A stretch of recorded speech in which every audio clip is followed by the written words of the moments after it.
پاکستان بنا، آپ نے سب نے مل کر، آپ کے بزرگوں نے مل کر، میرے بزرگوں نے مل کر خوب نعرے لگائے، خوب قربانیاں دی، بٹ کے رہے گا ہندوستان، لے کے رہیں گے پاکستان، پاکستان کا مطلب کیا، لا الہ الا اللہ محمد رسول اللہ، یہی نعرے لگے تھے۔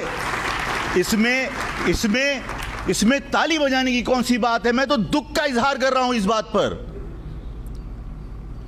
کہ ہمارے بزرگوں نے یہی نعرے لگائے تھے، ہمارے بزرگوں نے قربانیاں دی تھیں، ہمیں قصے بتائے جاتے تھے کہ ہماری ماؤں نے، بہنوں نے اپنی عزتیں بچانے کے لیے کنووں کے منہ بھر دیے، کنووں میں چھلانگیں لگا دیں۔ اس قربانی کا صلہ کیا ملا؟ اور قربانی دی کہاں تھی؟ کیا تحریک پنجاب میں چلی تھی؟ کیا تحریک سندھ کے اندر چلی تھی؟ کیا پاکستان کی تحریک صوبہ سرحد میں یا بلوچستان میں چلی تھی؟ بلوچستان تو پاکستان بننے کے بعد شرائط پر پاکستان میں شامل ہوا تھا۔ تحریک اگر چلی تھی تو آگرہ میں چلی تھی، دہلی میں چلی تھی، یو پی میں چلی تھی، سی پی میں چلی تھی، بہار میں چلی تھی، لکھنؤ میں چلی تھی، امروہہ میں چلی تھی۔ کیا پاکستان وہاں بنا؟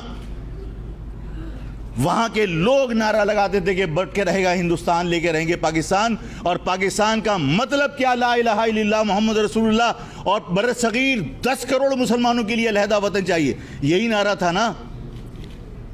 جنہوں نے تحریک چلائی تھی، قائد اعظم کا فرض کیا بنتا تھا کہ جب تک تحریک چلانے والا ایک مسلمان بھی بھارت میں موجود ہے، اس کے لیے پاکستان کے دروازے کبھی بند نہیں ہوں گے۔ لیکن پاکستان میں لینڈ کرتے کے ساتھ ہی قائد اعظم نے کہا کہ وہاں کے لوگ وہاں کی حکومت کے وفادار بن کے رہیں، اگر مجھے یا میرے بزرگوں کو ہندوؤں کا غلام بن کر ہی رہنا تھا تو تحریک چلانے کی وہاں ضرورت کیوں پیش آئی؟ وہاں ان کے سر کیوں مانگے گئے؟ ان سے قربانی کیوں مانگی گئی؟ اگر ہمیں اسی طرح اپنے رانے درگاہ کرنا تھا، ہماری قوم کو ہندوؤں کے رحم و کرم پر چھوڑنا تھا، تو 10 کروڑ مسلمانوں کے لیے علیحدہ وطن کا نعرہ کیوں لگایا تھا؟ ہم اس فریب سے، اس دھوکے سے جو ہم نے نقصان اٹھایا، اس زخم کو بھی ہم نہیں سہ پا رہے۔ یہ دسمبر کا مہینہ ہے، اسی دسمبر میں محصورین مشرقی پاکستان کیمپوں میں گئے تھے، اسی دسمبر میں پاکستان 2 لخت ہوا تھا۔ حمید الرحمان کمیشن، اس کی رپورٹس پبلک ہونی چاہیے، پتہ چلنا چاہیے کہ بنگالیوں نے علیحدگی اختیار کیوں کی، پتہ چلنا چاہیے کہ کیا حالات تھے۔ میں اس بحث میں پڑھنا خود نہیں چاہتا، میں اپنی طرف سے کوئی بات کہنا نہیں چاہتا کہ کس نے ظلم کیا، میں یہ بھی کہنا نہیں چاہتا کس نے سازشیں کی۔ حمید الرحمان کمیشن میں نے نہیں بنایا تھا، اس کی جو بھی رپورٹ ہے پبلک ہونی چاہیے تاکہ لوگوں کو پتہ چلے کہ بنگالیوں نے علیحدگی کیوں اختیار کی تھی۔ بات یہ ہے کہ اگر وہاں لکھنؤ میں آپ اپنے لوگوں کو چھوڑ کے آ گئے اور یہاں سرحدیں بند کر دی گئیں کہ وہاں کے لوگ وہاں کے وفادار بن کے رہیں، تو کیا یہی عمل دوبارہ دہرایا نہیں گیا بنگلہ دیش میں؟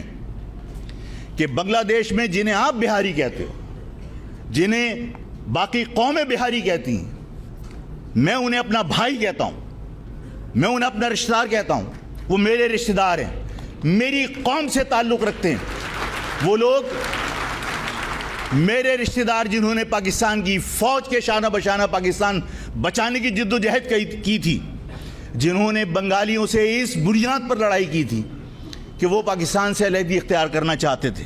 آپ پاکستان بچانے کی جد و جہد کر رہے تھے، آپ پاکستان کو بچانا چاہتے تھے، آپ پاکستان کی افواج کے شانہ بشانہ لڑ رہے تھے بنگالیوں کے خلاف۔ حقیقت ہے ہم سب سنتے چلے آ رہے ہیں تحریکوں کے اندر کہ کیا کیا ہوتا رہا۔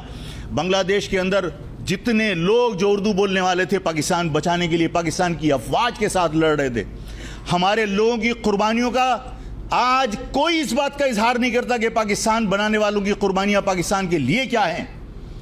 آج ہر شخص ہم پہ شک کرتا ہے، آج ہر شخص اس پاکستان کے اندر ہمیں شک کی نگاہ سے دیکھتا ہے۔ ہمارے رویے اگر ترش ہیں تو اس لیے کہ ہمیں بار بار دھوکہ دیا۔ بنگلہ دیش کے اندر وہ لوگ جنہوں نے پاکستان کی افواج کے شانہ بشانہ پاکستان بچانے کی جد و جہد کی، نہیں بچ سکا پاکستان۔ میں اس بحث میں نہیں جانا چاہتا کہ کیا ہوا تھا، میں اس بحث میں جانا نہیں چاہتا کہ قصوروار پاکستان کی افواج تھیں، میں اس بحث میں جانا نہیں چاہتا کہ ذوالفقار علی بھٹو نے کوئی سازش کی تھی، میں اس بحث میں بھی جانا نہیں چاہتا کہ بنگالیوں نے کسی بھارت کے کہنے پر یہ تحریک چلائی تھی۔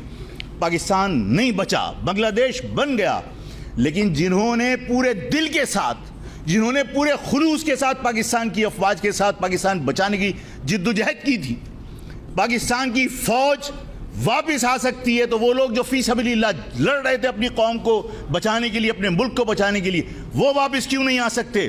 آج بھی ریڈ کراس کے کیمپوں کے اندر جانوروں کی طرح وہ لوگ زندگی بسر کر رہے ہیں۔ سندھی لکھتا تھا بہاری نہ کھپن، بہاری نہ کھپن، لاکھوں افغانی اس شہر کے اندر آ کر کاروبار کر سکتا ہے۔